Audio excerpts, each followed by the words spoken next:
Hey, sports fans. This is going to be a part two, and it will probably be shorter. But yesterday, I gave you a few minutes about average versus actual. And we talked about the fact that you can't possibly rely on what the market advertises as a nominal interest rate because the dollar results that you'll get by trying to plug in those formulas or that data will be nowhere near what you thought you were going to get. Now, I'm going to overlay on that the ridiculous statements that Dave Ramsey makes, which I alluded to yesterday.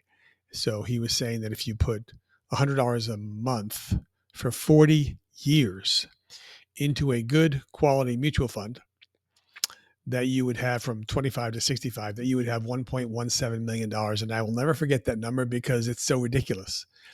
And so we proved that that was incorrect based on real math, real life, real tax brackets, real inflation, real fees, which Dave Ramsey completely ignores.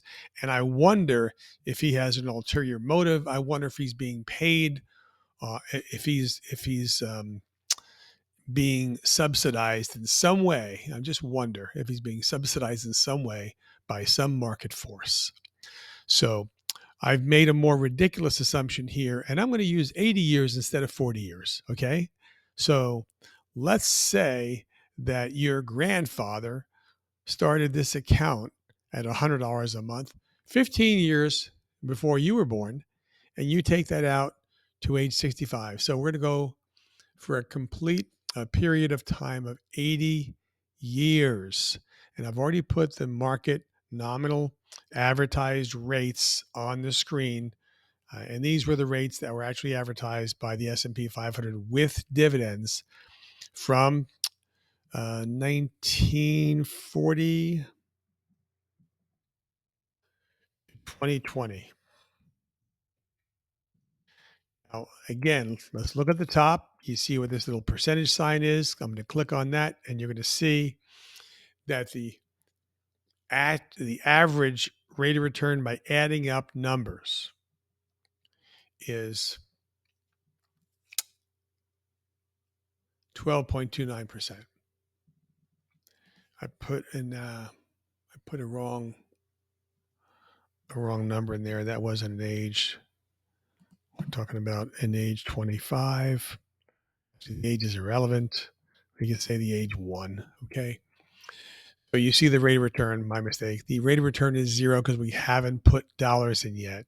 I'm going to put those $1,200 in for 80 years. If there was no such thing as the IRS, you'd have $55 million in your account in 80 years. Unfortunately, there is such a thing as the IRS. And you noticed again, before we go forward, that the average rate of return turns into an actual internal rate of return of 11.11. You lose over 1.1% just because we put dollars in there. I'm going to go back and do what we did yesterday. I'm going to add a fee of 1%. It's lost half of the account because of paying fees to someone who's helping manage the account. We're not going to allow negative balances. We're going to put a tax bracket in here of 20%, which is extremely low, which just takes us down to $4 million. And then we're going to add inflation. Now, I think 3% is more than reasonable over an 80-year period. And if we just cut that inflation down to 2%, then we're going to get close to the $1 million that Dave Ramsey says you can have after saving for 40 years. Only it took us 80 using real market values. So what does this tell us?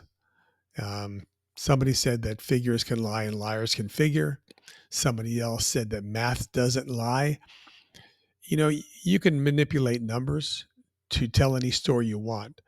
I'm trying to tell a story here of a real life experience by putting money into an account for 80 years, putting it into the best, arguably the best index you could find, S&P 500 with dividends, gets us about $1 million after 80 years. Is this everything that you want to do with your financial world?